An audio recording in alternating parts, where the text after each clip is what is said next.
বন্ধ করবেন।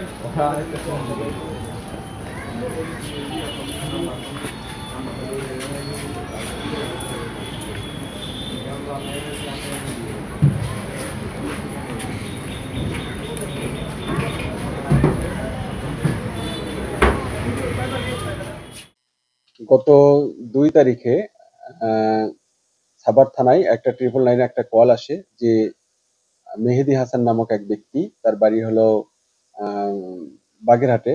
সে ফোন করে জানায় যে তাকে আহ, এই এলাকায় এসে অপহরণ করে তাকে আটকে রাখা হয়েছে। পরবর্তীতে তাৎক্ষণিকভাবে আমাদের সাভার থানা টিম এটা নিয়ে টেকনোলজি নিয়ে কাজ করা শুরু করে দেয়।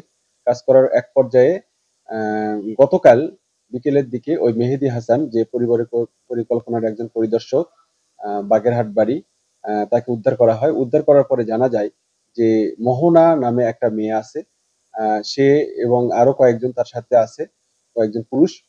তাদের একটা চক্র, তারা বিভিন্ন লোকদেরকে প্রেমের ফাঁদে ফেলায়। ফাঁদে ফেলে তাদেরকে ডেকে নিয়ে আসে। ডেকে নিয়ে এসে তারপরে তারা তাদের কাছ থেকে মুক্তিপণ দাবি করে এবং তাদেরকে ফাঁদে ফেলে।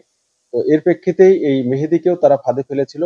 ফাঁদে ফেলার ফলে এবং তার কাছ থেকে ৫ লক্ষ টাকা দাবি করেছিল এবং তাকে নিয়ে একটা লেগুনা নিয়ে এই ২৪ ঘন্টা ধরে বিভিন্ন জায়গায় ঘুরছিল।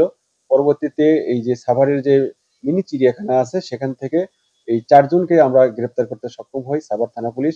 এবং ওই মেয়েটাও মোহনা, সেও এর মধ্যে গ্রেপ্তার রয়েছে। তারা প্রাথমিকভাবে স্বীকার করেছে যে এর সাথে তারা জড়িত।